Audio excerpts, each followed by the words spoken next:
Hey, you! Do you have a comfort movie? Something you've seen 100 times? Something that you throw on when you're sick, or when you're bored, or on a rainy Sunday afternoon? A film that you hold so near and dear to your heart that you don't care how many times you've seen it, you don't get bored of it. It's always a delight, it's nostalgic, it's easy and fun to watch, but it also just means so much to you. When I was a child and I got sick or I got bored, the comfort food movies that I would turn to would be the original Star Wars trilogy. And of course, most kids love Disney, and they might have a particular Disney film that they gravitate towards. For me, that was Hercules. I adore that film, mostly for its music. Then, as a teenager, it became these three that you can see behind me here: The Lord of the Rings, Pirates of the Caribbean, and The Matrix. These were the big films that came out during my childhood, and I can still throw them on anytime I like. Then I got into death metal, and I discovered the wonderful Belgian band Aborted, who are still my favorite death metal band. Aborted have a habit of throwing in sound bites from classic horror movies into a massive discography of music that is all themed around horror movies. And one day there was this sound bite from a film and I was like, what is that? I don't know this film. Herbert, you're insane! Now what happened? I had to kill him! He's dead? Not anymore.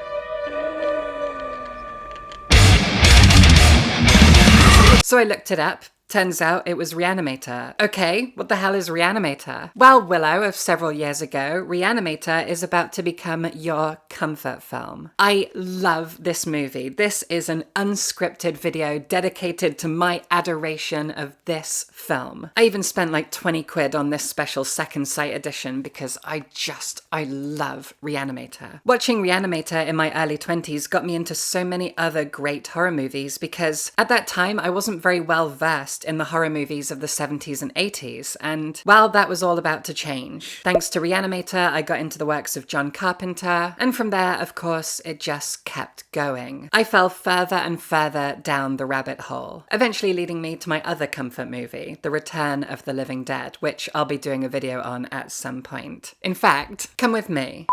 No, wait, I can't do that. I've got a whole microphone set up. On screen right now is footage of that corridor just outside this room, upon which I have hung a massive poster of this cover. My favourite film cover in the entire world. I stare at this. I literally just stare at this artwork. I love it. Return of the Living Dead is amazing, but we'll get to it in another video. But the thing that these two films have in common is that they are hilariously tongue-in-cheek, fun 80s schlock horror, full of practical effects, lots of blood and gore, and actors who are really chewing the scenery. And no one chews the scenery as well as Jeffrey Combs, but we'll get there.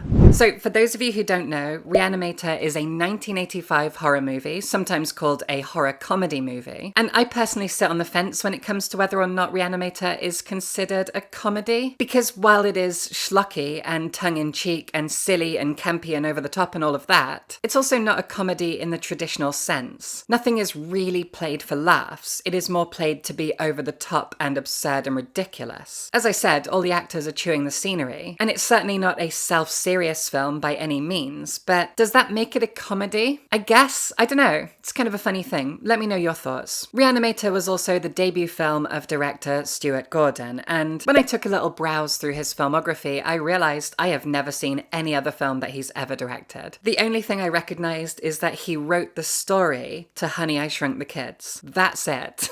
That's all I know. Again, let me know in the comments if I'm missing out on any of his hidden masterpieces, but Reanimator is all I know, and my god, what a debut film. Reanimator is also a film based on an H.P. Lovecraft short story. In fact, if you look at the cover, you can see it's called H.P. Lovecraft's Reanimator. Lovecraft's original story was actually titled Herbert West, Reanimator. And when you watch the film, you can see little nods to Lovecraft dotted around. For example, it's set in the fictional town of Arkham, Massachusetts. Arkham is one of several fictional places that Lovecraft created. They're all in the New England area, in a coastal part of New England that's become known as Lovecraft Country, and famously includes other towns such as Innsmouth, Dunwich, and Kingsport. The majority of Reanimator is also set in a fictional university called Miskatonic, which is also another Lovecraft Lovecraftian word that you'll find peppered throughout his works. Now, obviously, the elephant in the room whenever we talk about Lovecraft is racism, and I'm not knowingly aware of any outright or implied racism in Reanimator, but I'm an ignorant white person, so if the film does have any racist undertones that I've completely missed, please let me know. Reanimator opens at the University of Zurich in Switzerland, and this is where we meet my favourite horror movie protagonist, Herbert West, a young student who has just brought his mentor back to life. The reanimated corpse of Hans Gruber is not doing well, and when other members of staff burst into the laboratory, Dr. Gruber's eyes are bursting out of his head in an extremely gnarly scene. Remember, this is the opening scene of the film, and the practical effects are stunning all the way through the film. The practical effects on the reanimated corpses are just, oh, they're so delicious. I love and cherish proper practical effects in horror films, and few do it as well as Reanimator. Now, it is unclear whether or not Herbert West actually killed Gruber in order to reanimate him, but we can kind of assume he didn't because, well, he isn't punished for it. Instead, he ends up in Arkham, Massachusetts, there to further his studies into human reanimation, and it's there that he meets fellow medical student Dan Kane, as well as Dan's fiancée, Megan Halsey, whose father is the dean of the university. Herbert West needs a place to live, and so he ends up renting one of Dan Kane's spare rooms in his apartment and conducting experiments out of the basement. Now, Daniel Kane is technically our protagonist in this film because he's playing the vital and obligatory role of straight man in a film that is full of absurd characters. One of those characters being Dr. Hill, played by David Gale. And I chew on every single scene that is shared between Herbert West and Dr. Hill. Herbert West is an arrogant young man, but he's also a genius. And while studying under Dr. Hill, he repeatedly calls him out for plagiarism, saying that Dr. Hill is a hack who has stolen all of his research, who's never done anything original, whose claims are unfounded, and Herbert West proves him wrong by reanimating corpses and doing things that no one's ever done before. But once Hill realizes that West isn't insane and is actually doing these things, even with very awful results, he realizes he can plagiarize West as well. But what's hilarious about it is that he is killed first. See, while West can reanimate the dead, every human that he's ever brought back has been violent and mindless, and effectively they're zombies. He's still experimenting, he hasn't figured it out yet, he's not completely conquered death. And when later in the film he kills Dr. Hill, he actually decapitates him and reanimates his head and body separately. And he also reanimates him moments after having killed him, and all of that leads to a Dr. Hill who is pretty much the same as he was in life. Arguably a little bit more sinister, maybe with the really awful stuff having risen to the top, as it were. But this leads to a shift in the film where Herbert West is no longer this crazy anti-hero slash villain character, but rather we now have a proper dedicated villain in Dr. Hill, with Herbert West teaming up with Dan Kane to stop him. And Dr. Hill even ends up unleashing an army of zombies, reanimated from the cadavers in the morgue. What an incredible third act. What an amazing, blood-soaked, zombie-filled finale this film provides us. I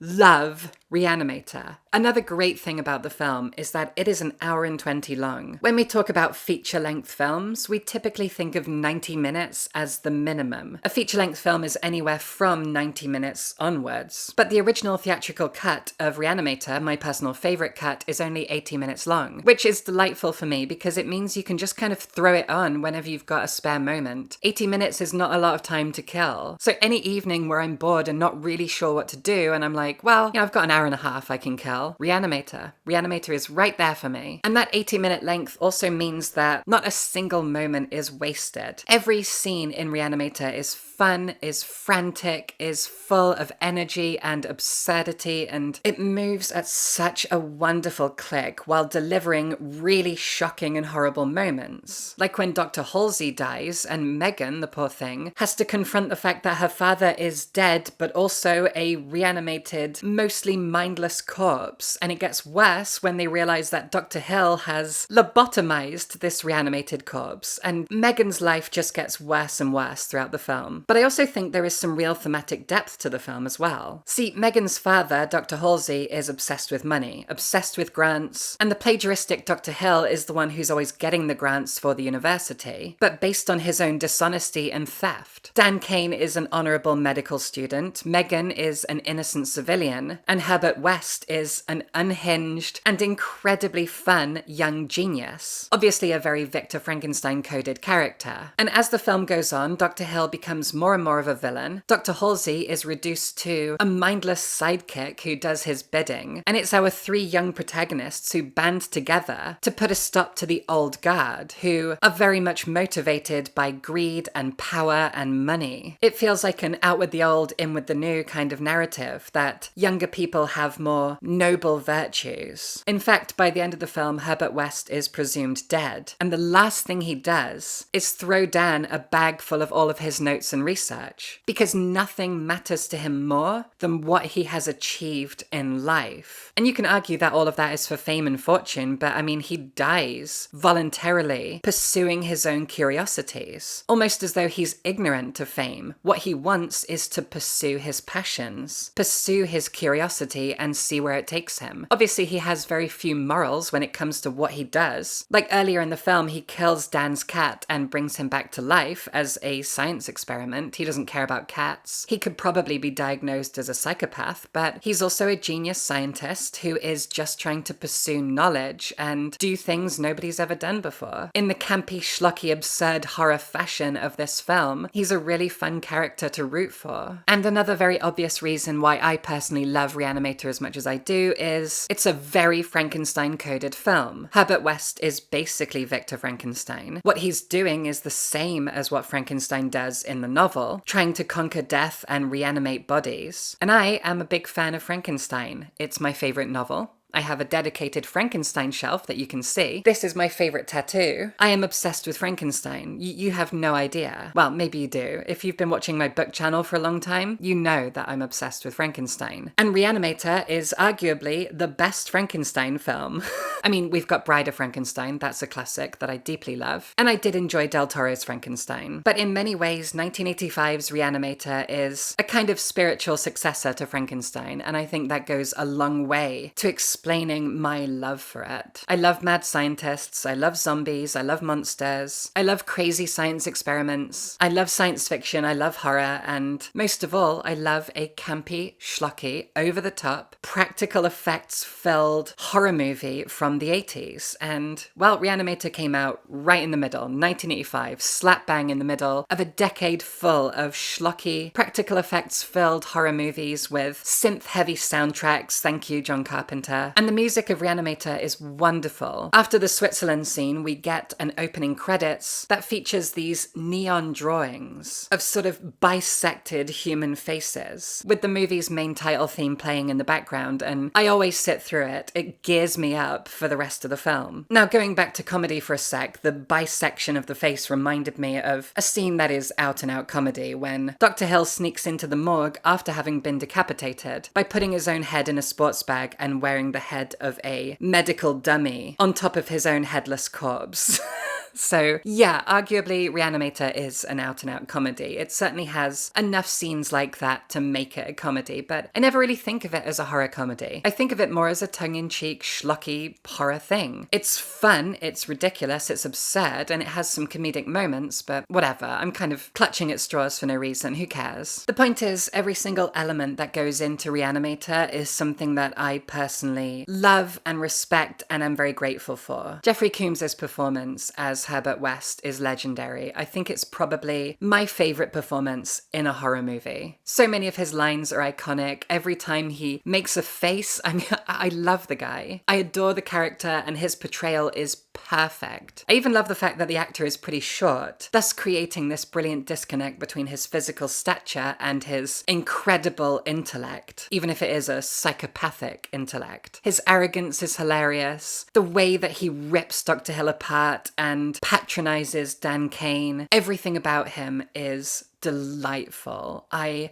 so adore Herbert West. Reanimator to me is a perfect film. Everything about it has me laughing and smiling for 80 minutes. I watched it last night at the time of recording. My partner was on the sofa next to me, headphones on, watching a YouTube video on their laptop, and I was leaning toward the TV, head in my hands and grinning the entire time. I love Reanimator so much. As I said before, this was an unscripted video where I just wanted to talk about how much I adore this film, and that's what I've done. There might be things I've missed. Maybe at some point I'll do a really detailed breakdown of the whole film, scene by scene, everything I love, an hour-long essay, who knows. Maybe I never will. Who cares?